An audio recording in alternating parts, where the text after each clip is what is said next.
मित्रांनो, स्वागत आहे तुमचे प्रीती अकॅडमी या आपल्या YouTube चॅनलवर। बघा, आपला चॅप्टर नंबर 12 क्लास 8 इतिहास याचं स्वातंत्र्य प्राप्ती हा चॅप्टर आपला सुरू होता। मागील व्हिडिओ मध्ये आपण यातला काही भाग बघितला। आजचा हा जो व्हिडिओ आहे ह्यामध्ये शेवटचे हे 2 पॉइंट आहे आणि त्यानंतर हा धडा संपणार आहे। ओके, बघा लक्ष द्या। भारतीय स्वातंत्र्याचा कायदा माउंटबॅटन योजनाच्या आधारे 18 जुलै 1947 रोजी इंग्लंडच्या पार्लमेंटने भारताच्या स्वातंत्र्याचा कायदा संमत केला। मग आता 15 ऑगस्ट 1947 रोजी भारत आणि पाकिस्तान ही स्वतंत्र राष्ट्रे अस्तित्वात येतील।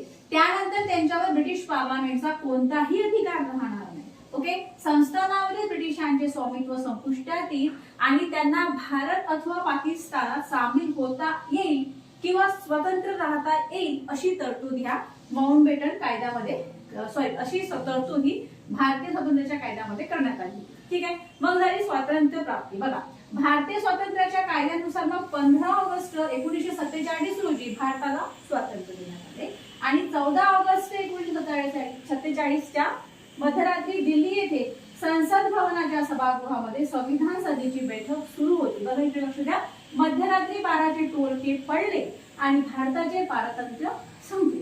ब्रिटिशांचा युनियन जॅक खाली उतरवून त्याच्या जागी भारताचा तिरंगी ध्वज फडकवण्यात आला आणि 150 वर्षाच्या गुलामगिरीतून तिथे भारत स्वतंत्र झाला आणि त्याच्यानंतर 6 महिन्याच्या नंतर गांधीजींचा मृत्यू झाला। ठीक आहे, इथे आपलं चॅप्टर पूर्ण संपला।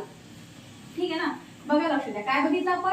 भारतीय स्वातंत्र्याचा कायदा बघितला। तिथे काय बघितलं आपण की माउंटबॅटन योजनेच्या आधारे काय झालं की 18 जुलै 1947 रोजी इंग्लंडच्या पार्लमेंटने भारताच्या स्वातंत्र्याचा कायदा संमत केला होता। ठीक आहे, मग आता 15 ऑगस्ट 1947 रोजी भारत आणि पाकिस्तान ही 2 स्वतंत्र राष्ट्र अस्तित्वात येतील आणि त्यानंतर मग त्यांच्यावर ब्रिटिश पार्लमेंटचा कोणताही अधिकार राहणार नाही।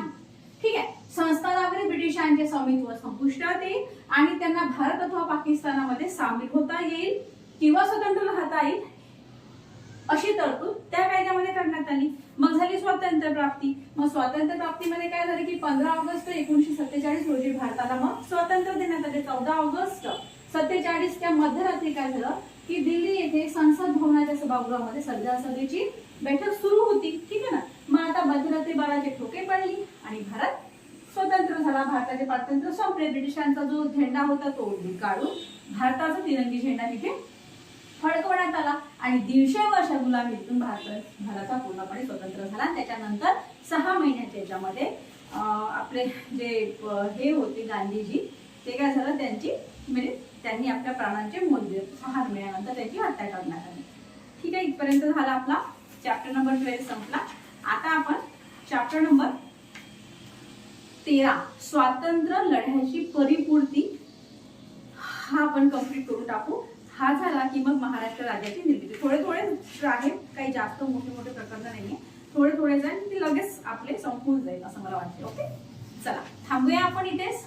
उद्या भेटूया पुढील व्हिडिओ मध्ये जिथे आपण स्वातंत्र्य लढ्याची परिपूर्ती हा चॅप्टर अभ्यासणार आहोत। थांबू इथे। थँक्यू।